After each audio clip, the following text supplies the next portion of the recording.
Good day. My name is George Reinke. I'm a World War I and World War II reenactor, and today I have a display of trench warfare weapons that were used by both the German, French, and American British armies. Wow. World War I was a transition from Victoria-era fighting to industrial age fighting. Oh, okay. Both sides had the most modern weapons available at that time, and machine guns that could fire 400 to 500 rounds a minute, rifles that could hold anywhere from 5 to 10 rounds, and field artillery that could fire a projectile 6 to 9 miles away.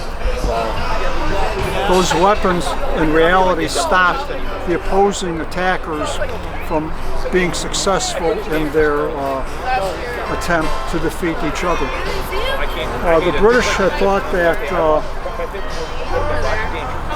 everything would be won on the battlefields, and so they didn't arm themselves as much as the Germans had. The Germans actually had machine guns. They assigned 8 machine guns per company.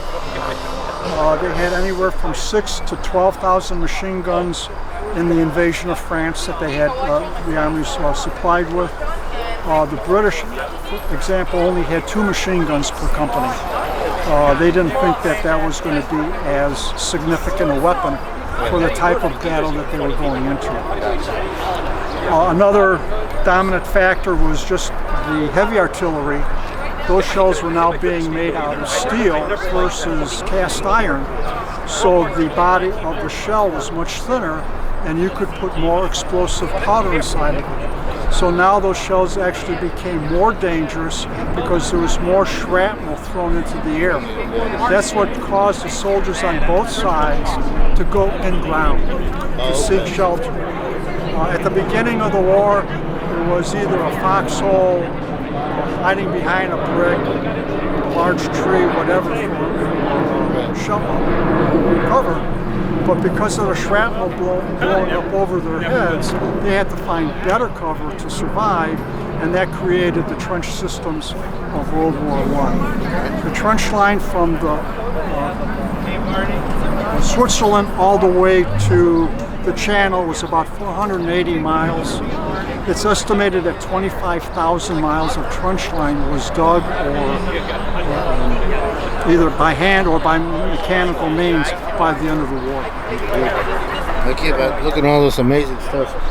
That's the reproduction Maxim machine gun, so it's Russian.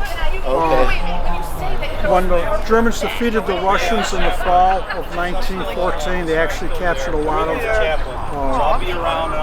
military weapons. Machine guns were one of them, and they would use them and send them to the Western Front if need be. Okay, wonderful. And thank you so much for sharing. All right, you'll be able